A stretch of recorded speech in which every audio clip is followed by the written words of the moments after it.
nakikinig ako sa iyong mga salita. Alleluia, Alleluia, Alleluia.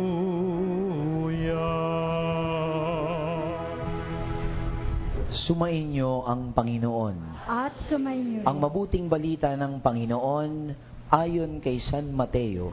Papuri sa iyo, Panginoon.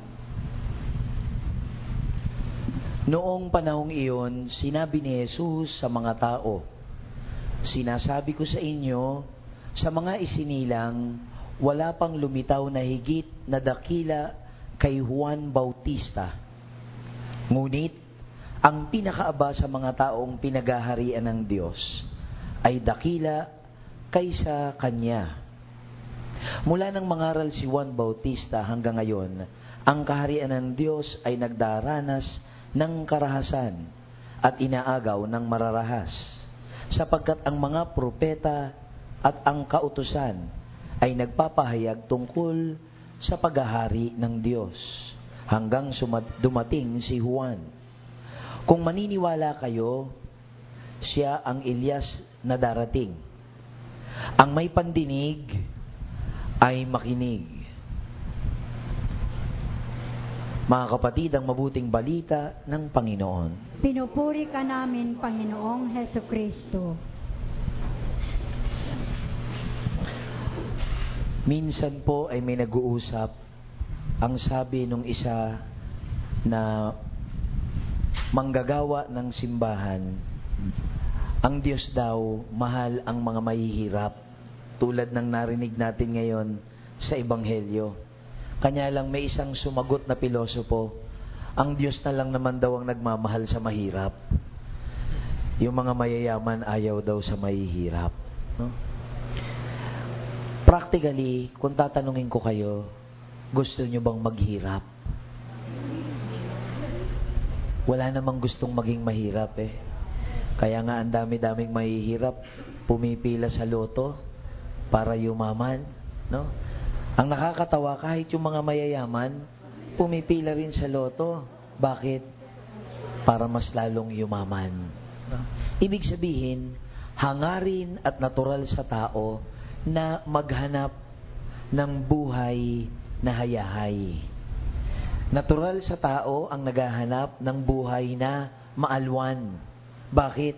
Kasi inihanda at nilikha tayo ng Diyos para sa isang buhay na maalwan. Kanya lang, kung yun ang plano ng Diyos, bakit nagkaganito tayo? Babalik tayo sa isang katotohanan. Kasi ang tao, nagkasala. Ang ating paghihirap ngayon, ang ating mga dinaranasan ngayon, ang ating mga pinagdaraanan ngayon, yan bunga ng ating kasalanan. Kaya nga alam niyo, yung mga nagdarasal ngayon na may sakit, maririnig mo, "Panginoon, ba't mo naman ako binigyan ng sakit? Parusa mo ba to sa akin? Panginoon, bakit mo naman ako binigyan ng ganito? Kinakastigo mo ba ako? Panginoon, bakit ako nagkaganito?" No? Alam niyo, lahat ng may sakit sa puso, isa lang ang dahilan, matatakaw. Lahat ng may cancer, hindi naman niya nagkaroon na lang bigla kasi hindi maganda ang uri ng pamumuhay. Yung mga may sakit, bunga yan ng tinatawag na kapabayaan. In other words, tayo rin ang nagbibigay ng dahilan para tayo'y hindi mapaganda. Kaya, huwag natin isisisi sa Diyos. Ngunit ngayong araw na ito sa Ebanghelyo at sa mga pagbasa, tayo'y pinangangakuan ng Diyos. Ano yung pangako niya? Na sa lahat ng ating pinagdaraanan, na sa lahat ng ating mga nararanasang hirap, na sa lahat ng ating mga pagsubok na nararanasan, ito'y may kaparit na kaganihawaan. Kaya nga, ang disyerto, pupunuin niya ng sidro at ng iba't ibang puno. Ang ating mga paghihirap, papalitan niya. No? Anong ibig sabihin nito? Na tayo talaga nakalaan para sa isang buhay na maayos at maganda. At yan ang pangarap ng Diyos sa atin. Father, kung yan ang pangarap ng Diyos sa atin, ano ang dapat nating gawin? Manindigan ka. Paano ka maninindigan? Manatili kang tapat. Father, kahit na may nagnanakaw sa paligid ko, kahit na yung iba, gumiginhawa ang buhay dahil sa pangdudugas at pangdadaya ng kapwa, mananahimik na lang ako. Wala tayong sinabing manahimik. Ang sinasabi natin ay ito, huwag mong kainggitan ang mga taong gumiginhawa sa likong paraan. Dahil balang araw, ang Diyos ang magpupuno sa lahat ng iyong kakulangan. Kung kaya ngayong araw na ito, pagkatapos nating matamo at tumimo sa ating isipan at puso na ang buhay natin ay may nakalaan na biyaya mula sa Diyos, magtitiwala ka pa ba? Minsan may nangumpisal sa akin ang sabi niya, Father, alam po ninyo, matanda na ako, pero alam niyo may sakit ako ngayon na cancer. Nung ako ay bata-bata, nung nalaman kong may cancer ako, ang sabi ko, your will be done. Pero bakit ngayon na matanda na ako, 80 na ako, pwede ko na naman pakawalan lahat, ba't ngayon natatakot ako? Ang pakiramdam ko, Father, nawawala na ako ng pananampalataya kasi kung kailan pa ako tumanda at saka pa ako naging masakitin. Ang sabi ko naman, ngayon ka pa ba magdududa sa Diyos? Ngayon ka pa ba mawawala ng tiwala? Kung noon ngang bata ka, ibinigay ng Diyos ang lahat-lahat sa iyo. Kung noon nga nung bata-bata ka, nagkasakit ka, hanggang ngayon buhay ka. Ngayon ka pa ba magdududa sa kagandahang loob ng Diyos? Tayo sa ating buhay, hindi ba't marami na rin pagkakataon na ang Diyos ay nasubok natin? At marami na rin pagkakataon sa ating buhay na tayo'y may pinagdaanan. Pinabayaan ba tayo ng Diyos?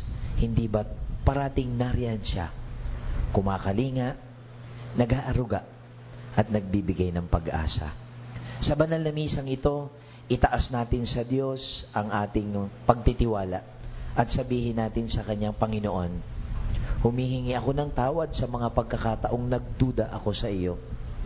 Ngayong pagdating mo, ihanda mo ang aming mga puso upang mas magtiwala pa nang sa gayoy kami makatugon sa hamon ng pananampalataya at maipahayag at mamayani ang iyong kagandahang loob sa aming buhay. Amen.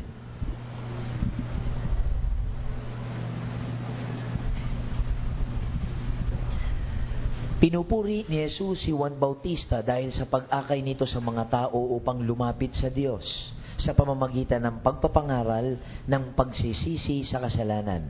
Manalangin tayo para sa lahat ng tao sa buong mundo at maging sa kanilang mga pangangailangan. Sabihin natin, Diyos ng pagpapatawad, dinggin mo kami. Diyos ng pagpapatawad, dinggin mo kami. Ang mga pinuno ng simbahan naway patuloy na manawagan sa mga tao na talikuran ang makasalanang pamumuhay. Manalangin tayo sa Panginoon. Diyos ng pagpapatawad, dinggin mo kami. Ang mga lalaki at babaeng binigyan ng katungkulan, naway pangibabawin ang katarungan sa lahat ng pagkakataon. Manalangin tayo sa Panginoon. Diyos ng pagpapatawad, dinggin mo kami.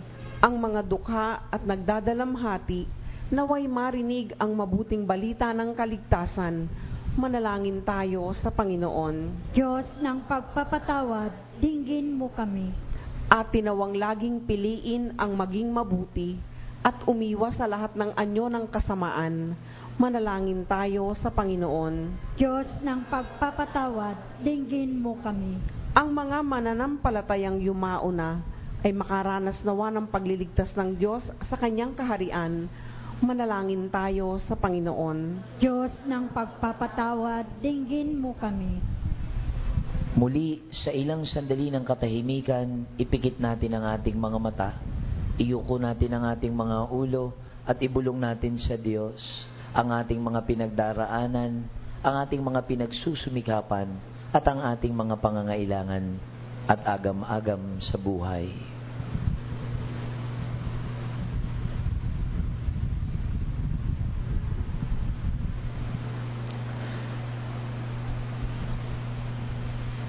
Ama, pakundangan sa iyong pag-ibig, dinggin mo ang aming mga panalangin at gawin mo kaming katulad ni Juan Bautista na walang takot at mapagkumbabang saksi sa mga aral ng iyong anak sa buong mundo.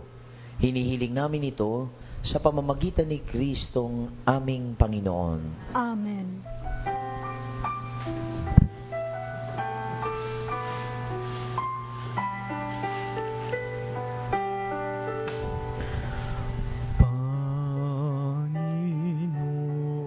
Panginoon, turuan mo akong maging bukas palad.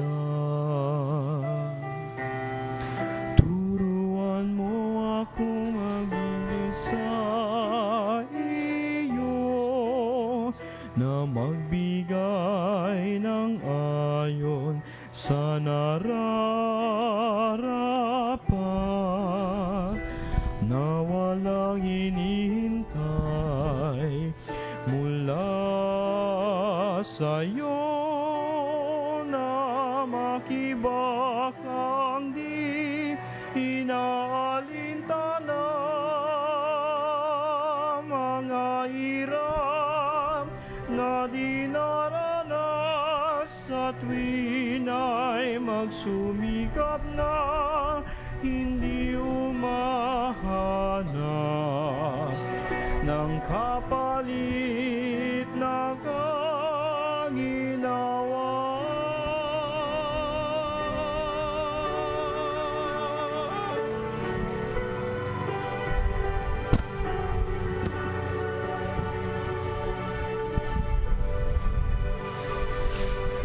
Nakahanda na ang ating mga alay. Manalangin kayo mga kapatid upang itong ating paghahain kalugdan ng Diyos, Amang makapangyarihan. Tanggapin nawa ng Panginoon itong paghahain sa iyong mga kamay, sa kapurian niya at karangalan, sa ating kapakinabangan, at sa buong sambayanan niyang banal. Ama naming lumikha, tanggapin mo ang aming mga alay na ikaw rin ang nagbigay.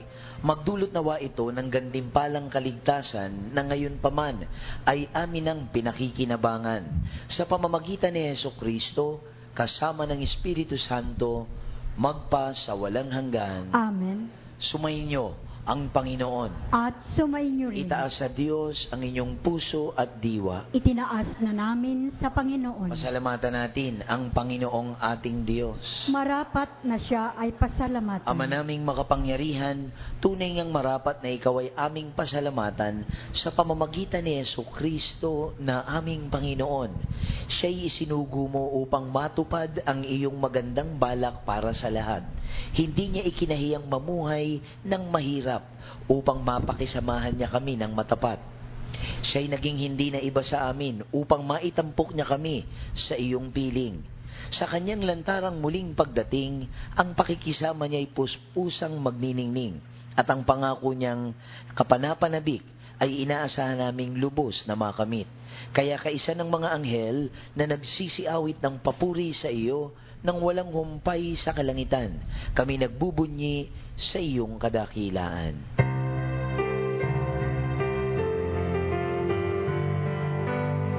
Santo, Santo, Santo, Panginoong Diyos na makapangyarihan, napupuno ang langit at lupa ng kalwalatian mo. Hosanna, Hosanna sa kaitaasan, Hosanna, Hosanna sa kaitaasan, pinagpalang naparirito sa ngalan ng Panginoon. Hosanna, Hosanna sa kaitaasan, Hosanna, Hosanna sa kaitaasan.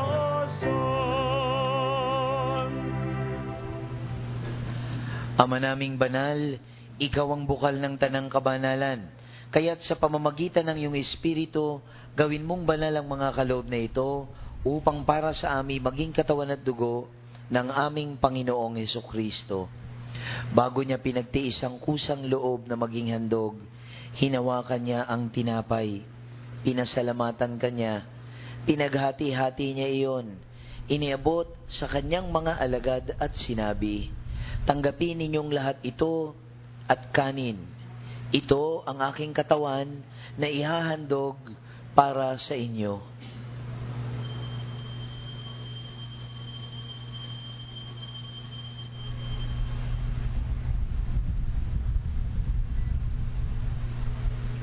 Gayon din naman nang matapos ang hapunan, hinawakan niya ang kalis. Muli kanyang pinasalamatan. Iniabot niya ang kalis sa kanyang mga alagad at sinabi, "Tanggapin ninyong lahat ito at inumin. Ito ang kalis ng aking dugo, ng bago at walang hanggang tipan. Ang aking dugo na ibubuhos para sa inyo at para sa lahat sa ikapagpapatawad ng mga kasalanan. Gawin ninyo ito bilang pag-alala sa akin."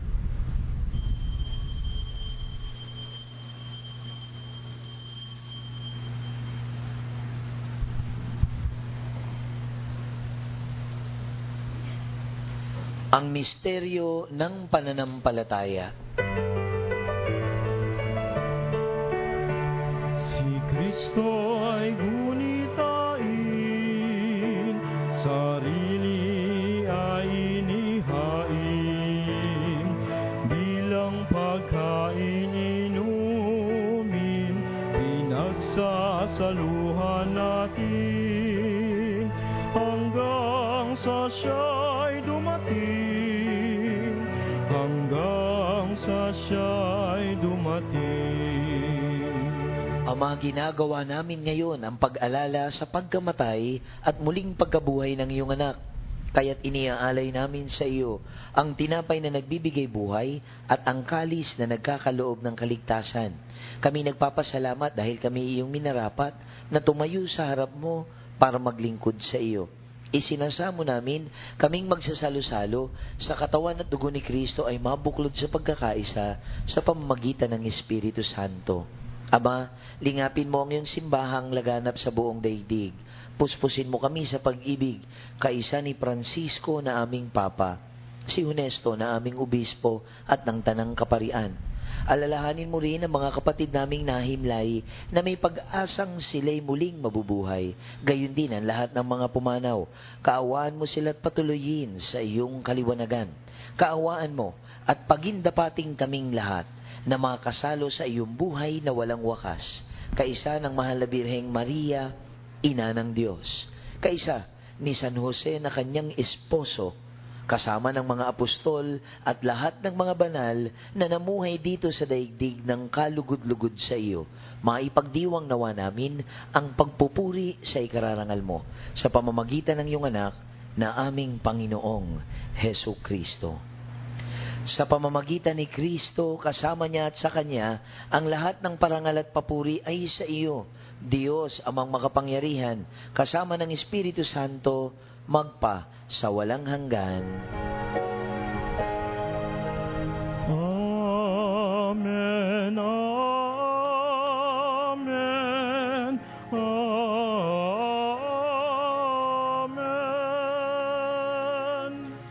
Sa tagubiling na nakagagaling na utos at turo ng ating Panginoon na si Yesu Kristo, sama-sama tayong tumawag sa ating Ama.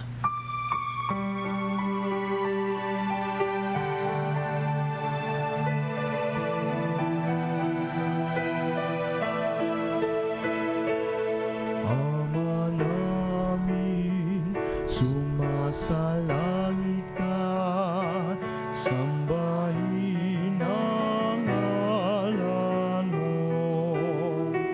Mapasa amin ang kaharian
Hinihiling namin kami, Diya, sa lahat ng masama, pagkalooban ng kapayapaan araw-araw, iligtas sa kasalanan at ilayo sa lahat ng kapahamakan, samantalang aming pinananabikan ang dakilang araw ng pagpapahayag ng tagapagligtas naming si Hesu Kristo.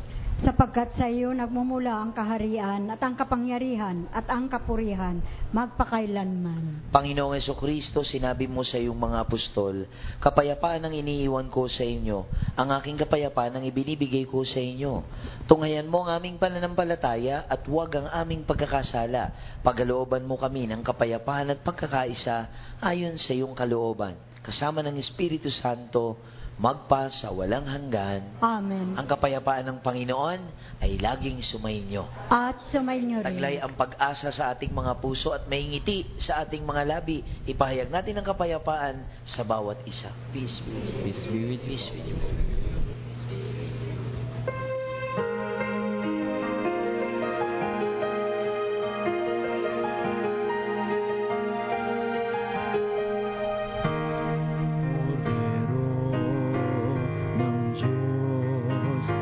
Nag-aalis ng mga kasalanan ng sanlibutan.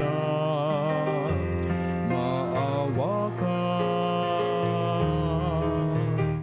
Kordero ng Diyos, na nag-aalis ng mga kasalanan ng sanlibutan. Maawa ka, Kordero ng Diyos, na nag-aalis ng mga kasalanan. Ipagkaloob mo sa amin ang kapayapaan.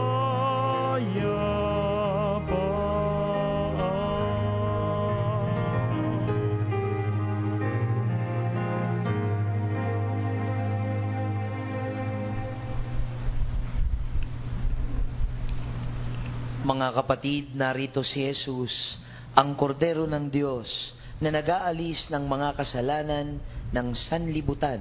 Mapapalad tayong inaanyayahan sa piging na ito ng Kordero. Panginoon, hindi ako karapat-dapat na magpatuloy sa iyo, ngunit sa isang salita mo lamang ay gagaling na ako. Isang galang nawa tayo ng katawan at dugo ni Kristo hanggang sa buhay na walang hanggan.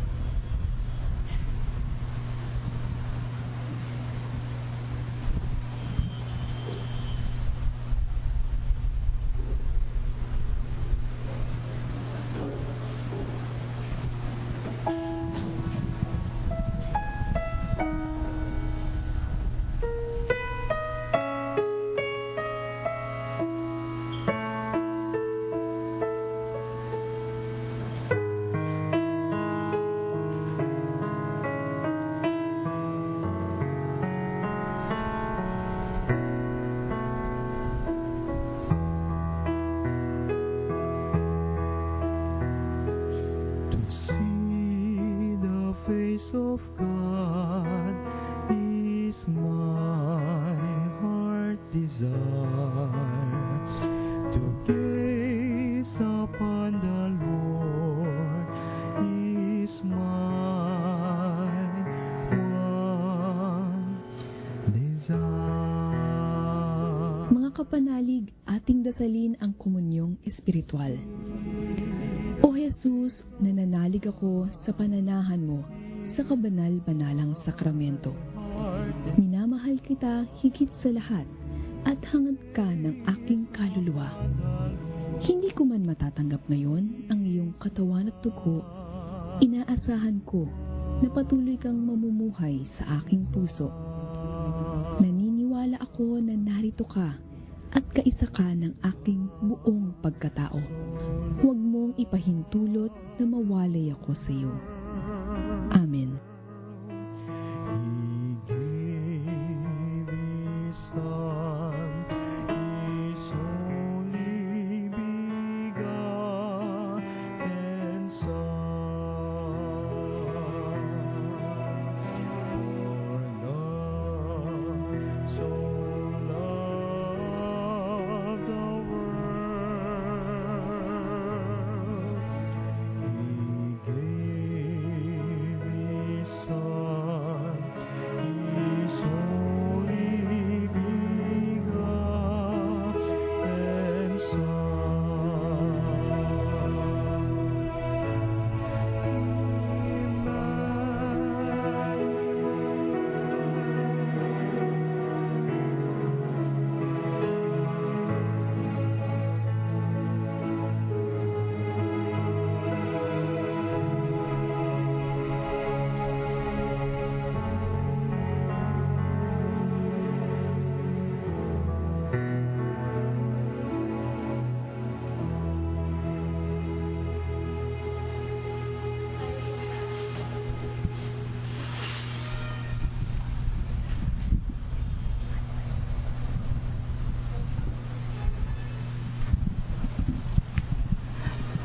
Pambansang panalangin para sa pagdalaw ng Santo Papa. Diyos ng awa at pagmamahal, lumalapit kami sa iyo sa aming pangangailangan at itinataas sa iyo ang aming bansa samantalang naghahanda kami sa pagdalaw ni Papa Francisco. Sa bawat kahilingan ating itutugon, basbasan mo ang iyong simbahan, Panginoon, Basbasan mo ang iyong simbahan, Panginoon, upang kami ay maging matapat sa Santo Papa, ang kinatawan ni Kristo sa lupa. Basbasan mo ang iyong simbahan, Panginoon, upang basbasan manabi mo ang kami iyong simbahan, Panginoon, na makatagpo at makinig kay Papa Francisco, basbasan mo ang iyong simbahan, Panginoon, upang kami maging mapagmalasakit sa mga dukha at nangangailangan, basbasan mo ang iyong simbahan, Panginoon, upang kami maging maawain sa mga mahihina at nawawala, basbasan mo ang iyong simbahan, Panginoon, upang maging mapagpakumbaba kami na ikumpisal ang aming mga kasalanan at magbalik loob sa Diyos, basbasan mo ang iyong simbahan, Panginoon, upang kami malimit at mataimtim na tumanggap ng banal na komunyon. basbasan mo ang iyong simbahan, Panginoon. Manalangin tayo. Diyos na aming Ama, kaming lahat ay iyong mga anak. Gawin mo kaming bansang mahabagin at mapagmalasakit na nananabik makatagpo si Papa Francisco. Gawin mo kaming bansa ng mga banal at bayani sa pamamagitan ni Kristo ang aming Panginoon. Amen. Manalangin tayo. Ama naming mapagmahal, mapakinabangan nawa namin ang aming pinagsaluhan upang ang aming paglalakbay dito sa lupang papanaw, aming mapanaligan ang iyong pagpapalang pang magpakailanman. Sa pamamagitan ni Jesucristo, kasama ng Espiritu Santo, magpa sa walang hanggan. Amen. Sumainyo ang Panginoon At sumayin niyo at rin. pagpalain kayo ng makapangyarihang Diyos, Ama, Anak at Espiritu Santo. Amen.